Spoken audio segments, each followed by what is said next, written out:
Nicolò Deste, assessore alla viabilità e all'ambiente del comune di Cavallino Tre Porti, hanno preso avvio i lavori di riqualificazione e di intervento sul piazzale di Punta Sabbioni. Cosa è previsto come intervento, assessore? Quanto dureranno i lavori e quant'è previsto l'ordine di spesa?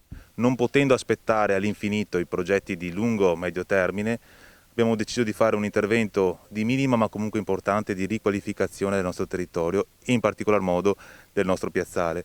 Piazzale molto importante per i nostri concittadini, se pensiamo a quanti pendolari e quanti scolari giungono fino a qui per poi raggiungere le isole, e anche per i nostri ospiti.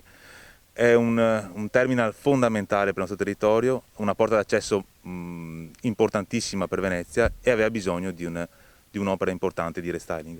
Ci sarà un'opera monumentale di riqualificazione di tutto il waterfront, partendo da quello che è il Forte Tre Porti per arrivare fino al Faro Pagoda, tutta una riqualificazione del waterfront lagunare con piste ciclabili, street art, che comprenderà anche le aree del Mose e in particolar modo anche qua le aree del terminal.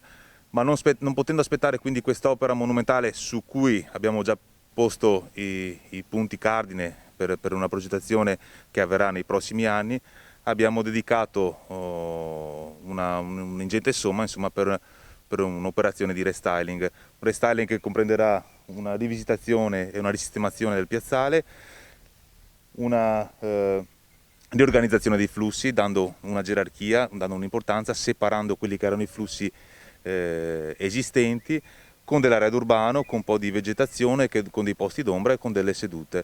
Quindi un'opera di minima ma comunque importante per dare dignità a un territorio e a una location fondamentale per noi e per la nostra cittadinanza.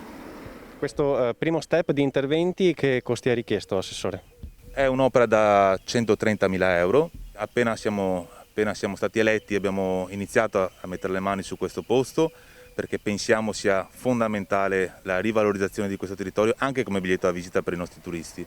I lavori di questo primo stralcio hanno già preso avvio, verranno ultimati quando?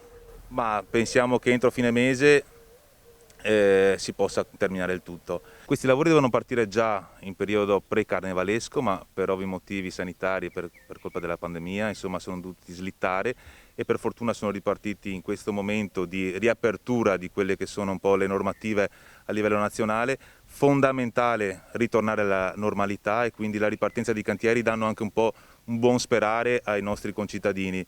La riqualificazione è sicuramente un buon segnale di ripartenza.